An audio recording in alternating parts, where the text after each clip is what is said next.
This is the tale of four friends who went on a hiking adventure up a mountain. It was a fine spring day when the four friends began their ascent up Bluff Knoll near Albany, Western Australia. They had planned a 3-day hike along part of the Stirling Ranges, trekking along the ridges of the mountain's 7 peaks.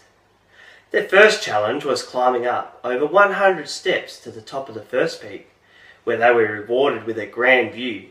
But they couldn't stop for long, because they had to continue on to reach the camp spot by nightfall.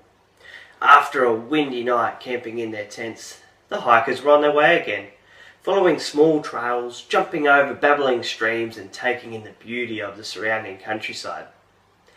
With the four hikers was a Dutch filmmaker named Rinka, fresh from Holland on holiday to Australia. As you can imagine, all this walking really wasn't something he was used to, and so he walked a little behind the other three. Well, this didn't prove to be such a good idea, because before long, the three had disappeared down the track following the marker post, while poor Rinka, who was a bit behind, had missed the marker post and began walking in the other direction. Well, a little while later, the three decided to wait for Rinka, but when he didn't come, they turned around to look for him. "Rinka! Rinka!" they cried out to no response. They walked some more and called again, "Rinka! Rinka!"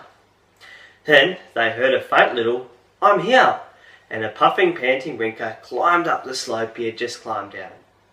Thankfully, they could all be together again. That night, the hikers set up camp in a shallow cave away from the cold wind that had set in. Soon after dinner, the hikers crawled into their sleeping bags and fell fast asleep. The next morning, they were awoken with a change of weather. From the mostly calm, cloudy weather of the day before, they were now greeted with heavy rain and wind. This didn't deter the hikers, and before long they were on their way again. The track went away from the cave and made its way up to the ridge running northward. Once the hikers reached the ridge, the wind got stronger and the rain got heavier. The track that was normally worn out between the scrub began to disappear as the ground got stonier with less vegetation. All the while the hikers were walking, a thick fog had slowly made its way over, until visibility was barely 2 meters.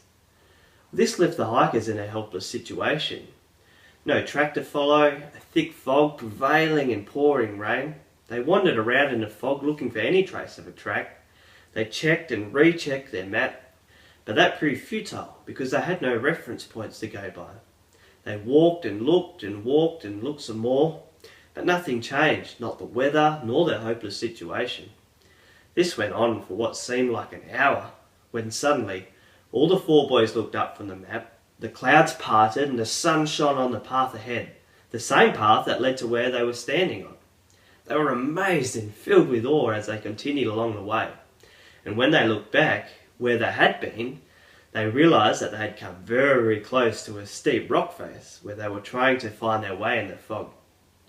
Thankfully they were all safe. The rain had stopped, the sun had come out from behind the clouds, and they were on their way to the end of the hike.